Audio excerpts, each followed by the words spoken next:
Welcome back to another Info Index video. Today we're going to be covering infinite geometric sequences.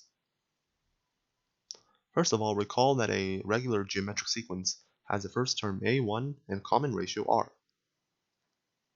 The geometric sequence is of the form a1 times r, a1 times r squared, a1 times r cubed, and so on. The formula for the sum of the first n terms, Sn, is equal to a times r to the power of n minus 1 all over r minus 1, with the only restriction being r not equal to 1. The nth term of the geometric sequence an is represented by a times r to the power of n minus 1. Now what is an infinite geometric sequence? Infinite geometric sequences are basically the same as regular geometric sequences, except they have an infinite amount of terms. It follows the same form as a geometric sequence. If the absolute value of the common ratio r is less than 1, then it is possible to compute the sum of all of the terms in an infinite geometric sequence. You might already know that 1/2 plus 1/4 plus 1/8 plus 1/16 plus 1/32 and so on is equal to 1. However, there is a more general formula for calculating such a sum.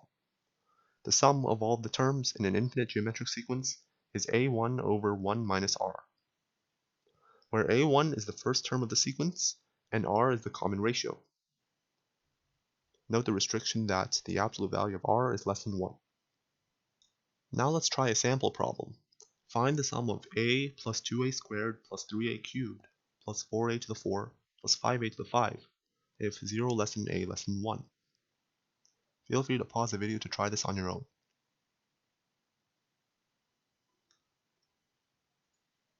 Here's the solution.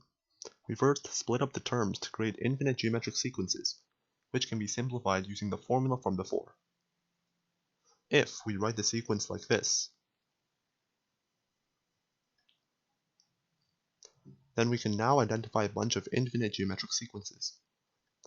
For this geometric sequence, we see that the first term is a and the common ratio is a.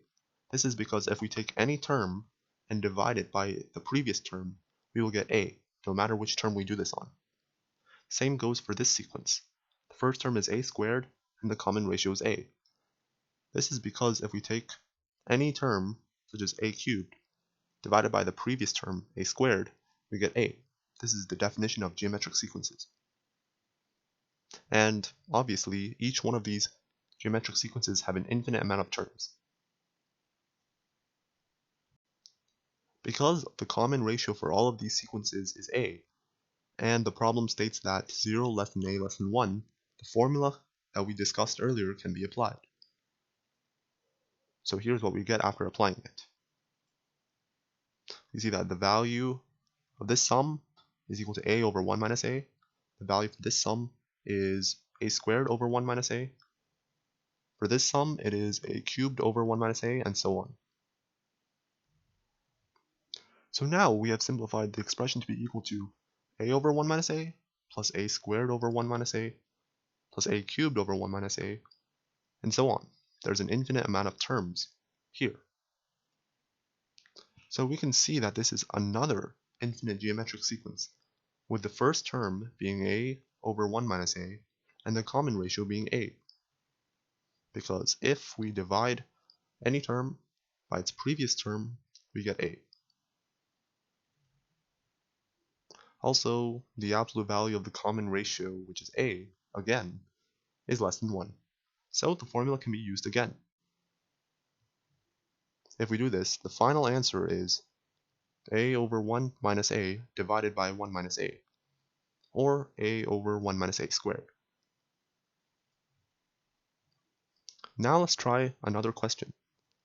The repeating decimal 0.757575 can be written in the form p over q, where p and q are integers and the greatest common divisor of p and q is 1.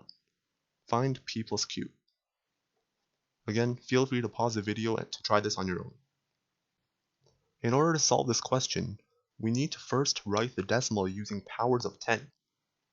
You'll see why we do this in a moment.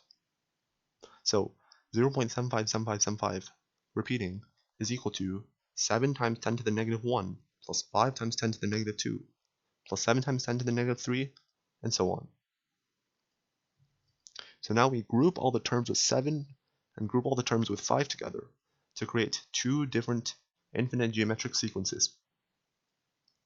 So if we do that, we get 7 times 10 to the negative 1 plus 7 times 10 to the negative 3, and so on and so forth. So for this sequence, the first term is 7 times 10 to the negative 1, and the common ratio is 10 times negative 2. This is because if we take any term and divide it by the previous one, we get 10 to the power of negative 2. Also, this common ratio has an absolute value less than 1, so we can apply the formula. For the second sequence, the first term is 5 times 10 to the negative 2, and again, the common ratio is 10 to the power of negative 2, so we can use the formula, as the ratio's absolute value is less than 1. If we use the same formula from before, this sequence's sum simplifies to 7 times 10 to the negative 1 over 1 minus 10 to the power of negative 2. We can do the same for this sequence as well. This becomes 5 times 10 to the negative 2 over 1 minus 10 to the negative 2.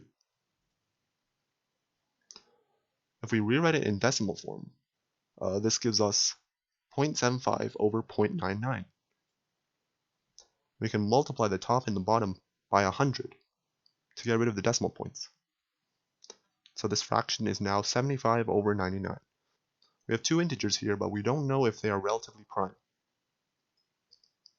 So let's check that they are relatively prime. 75 prime factorization is 3 times 5 squared, and the prime factorization for 99 is 3 squared times 11. Looking at here, they share a prime factor of 3. It looks like the smallest power of 3 is 1. So this is the only prime factor that they share. And the GCD of 75 and 99 will be 3. We can divide the top and bottom of the fraction by 3, which gives us 25 over 33. This is the right value, because if we put 25 over 33 in a calculator, we get the decimal 0.757575 repeating. So P is 25, Q is 33, so P plus Q is 58. Thanks for watching this lesson on info index. If you enjoyed, please leave a like and subscribe for more videos.